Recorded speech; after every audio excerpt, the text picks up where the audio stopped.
Mga katrops, welcome back ulit sa aking channel, Sports React PH.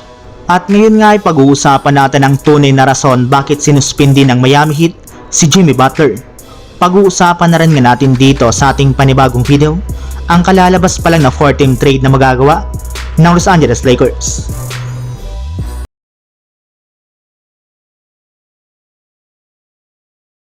Magdadalawang linggo nga po mga katrops mula nang suspindihin ng Miami Heat si Jimmy Butler ay ibinulgar na nga po ng isang NBA insider ang rason sa likod nito. Ayon nga po sa nalabas na balita ni Jake Fisher, hindi lang naman nga po naging trade request ni Butler ang dahilan bakit nila siya pansamantalang tinanggal sa kanilang team, bagkus may ilang mga ginawa rin naman nga po itong hindi maganda sa mismong organisasyon ng Heat. At kabilang na nga po dyan ang hindi nito pagsama sa ilang mga morning shoot-arounds at ang paggamit niya ng private jets kesa sumama sa charter plane ng kanilang kupunan. Mismong presidente na rin naman nga po ng Miami na si Pat Riley ang nagbigay ng 10-page letter sa NBA bakit nila sinuspindi si Jimmy Butler. Pero iilang games na lang naman nga pong natitira sa suspension ng kanilang superstar kaya inaasahan nga po na makakabalik na ito sa kanilang lineup as soon as possible.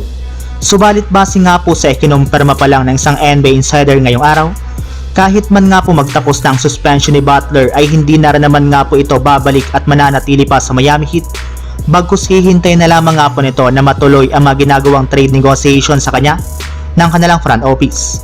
Samantala, punta naman tayo sa ating sunod na pag-uusapan sa kalalabas pa lang na 4-team trade na magagawa ng Los Angeles Lakers.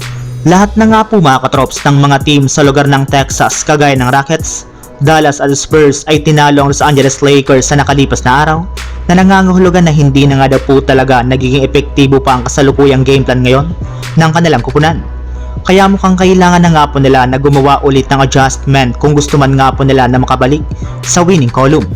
At isa sa mga iniisip nga po nilang paraan upang magawa ito ay ang posibleng pagsasakatuparan nila ng kalalabas pa lang na 4-team trade scenario kasama ang mga kupunan ng Phoenix Suns, Miami Heat at Chicago Bulls. Bali dito nga po mga katrops ay makukuha ng Phoenix Suns ni Jimmy Butler at Gabe Vincent. Masusungkit rin naman nga po dito ng Miami Heat sina Zach LaVine, Jackson Hayes at si Christian Wood. Makukuha rin naman nga po dito ng Chicago Bulls sina Bradley Beal, Cam Reddish, isang first round pick at cash consideration. Habang Los Angeles Lakers naman ay makukuha si Jusuf Nurkic, isang first round pick at isang second round pick.